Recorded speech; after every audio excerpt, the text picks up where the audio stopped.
Maturity models have a long history. From its origin in software development, the 5-level maturity model has been applied to many areas, including process management.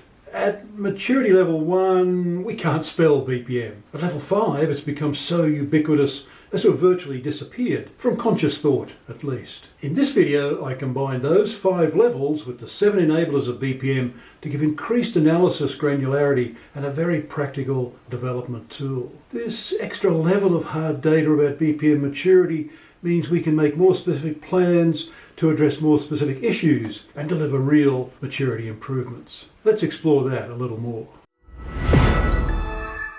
Process management and improvement is fundamental to good organisational performance. Therefore, we need to be getting better and better at doing process management and process improvement. That's BPM maturity. And so therefore, we need to be able to measure and track the changes in our BPM maturity. Now, let's talk about that in this video. Firstly, let's talk about the BPM maturity model. This is based on maturity models, as I said, that came out of the software development world, and it's been modified to use in many places, but here's an example from my good friend and colleague, Paul Harmon, showing how the 5 levels can be used to assess BPM maturity. So at the lowest level, we're really not doing any process management or improvement, not actively and purposefully anyway. And then at level 2, we're starting to do some bits of it. There are some patches perhaps in the organisation, some pieces, some parts where people are doing some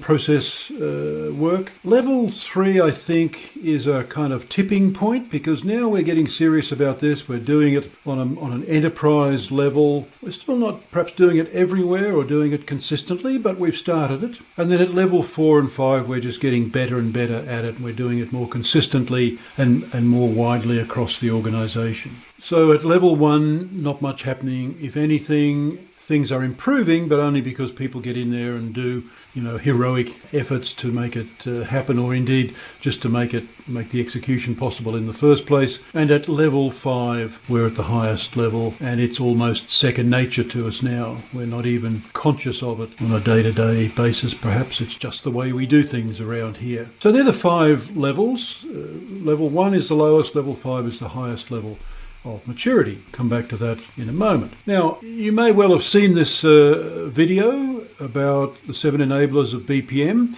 but they're the 7 things that I know we need to be developing more or less in sync so that we can create and sustain effective process-based management. And I won't go through them all in detail here. As I say, there's another whole video about this, but there are 7 of them. They're all interconnected, so when we start working on any, we'll have an impact on others. So it's not too hard to be developing these, and we need a plan for each of them. They're all equally important. If any of them are missing, we'll have a problem. If we start in this list with architecture, then we need just to make our processes visible. What are they? If we don't know what they are, we can't do much about them. Then we need to know how they are performing, how they should perform, how they could perform, how they will perform, those kinds of ideas about measurement. And governance is about doing something about that for cross-functional processes. And our org chart may not help us much in understanding how to do that. Change is in the middle of the list, but it's fundamental, of course, because that's what it's all about. Mindset is just about developing a process-aware culture so that we're going to think process so that will allow us to do process. Capability is about raising the capability of everyone across the organisation to do it, not just a central group, but everyone. And then we do need the central support group, the last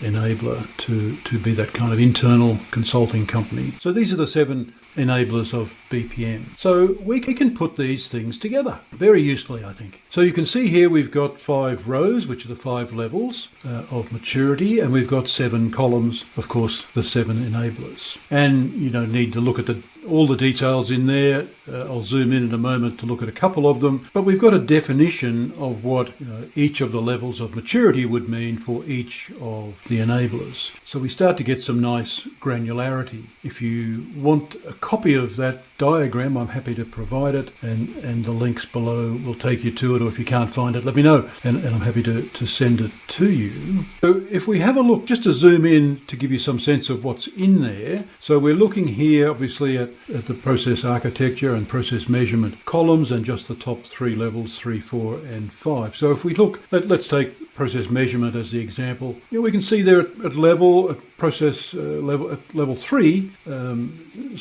higher level processes. Some of them have some measures. It's starting to gain traction. At level 4, we're doing more and more of it. And at level 5, it's a systemic system of process performance measurement. So those descriptions in the cells of the matrix they're reasonably cryptic. Space doesn't allow anything else, but they're reasonably useful, and there's more backup material that goes with that to define it, and you could define your own as well, of course. So we've now usefully combined 5 levels and 7 enablers to give us this matrix that we can now use to track the development. So we could do things like this. So we've got the lower numbers there, the ones with the question marks in them. Let's say that's the current assessment result we've got, and to take process architecture, that's showing us, what do we got? Say it's 1.5. And now, importantly, we can say, okay, we're going to do this again in 12 months. What would we like to score then? What would we like the assessment to be in a year's time? Well, maybe we want it to be 3.1. Okay, so now we know we've got 1.5 now, and we want it to be 3.1 in 12 months' time. So, and we also know what it is you've got to have, what the assessment needs to find to get to 3.1. So we've defined a gap, and we can do that for all 7 enablers. So now we're starting to go from maybe an abstract idea of maturity to something a lot more granular, because we've got 7 measures now, not just one, but we've got quite precise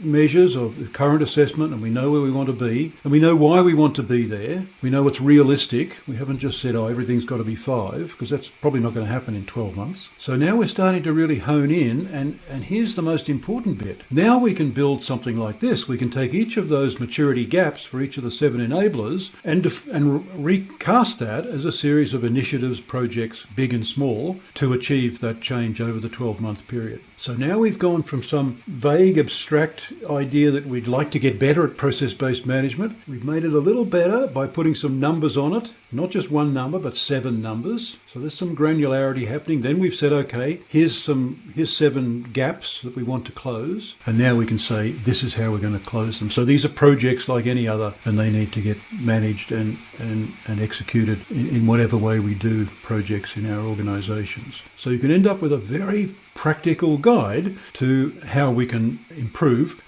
BPM maturity. And of course, we can report that in many different ways. And very nice, wouldn't it, to be able to do that kind of each year, say, to show the trends and what's happening and what's working and what hasn't worked and where we should be putting more emphasis.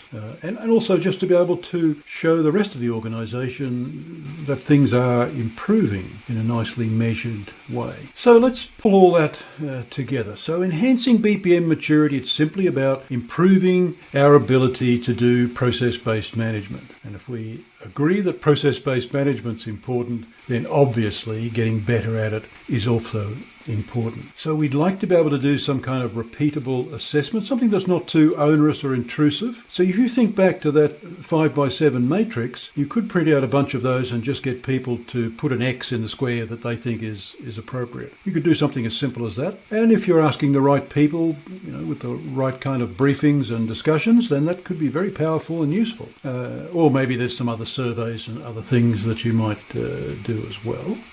But the assessment itself is no use unless it leads us to a targeted, coherent action plan. We've got to actually be able to do something to achieve those targeted levels of maturity. And I do this kind of work often for organisations, and I think for me it's an intended consequence, but often for my clients it's a surprise. But the powerful bonus is the conversations you have about these things. You get a group of people together and you say, okay, on a scale of 1 to 5, how good do you think we are at process governance? And some will say 1 and some will say 4. Occasionally someone might think 5. But even if it's 1 and 3, huge range, which might mean that it's working better in some places than others in the organisation, or it might mean that the people have a totally different understanding about it, or it might mean that we've just got to have some more conversation, but we uncover differences of opinion and the odd argument maybe, but we resolve all of that.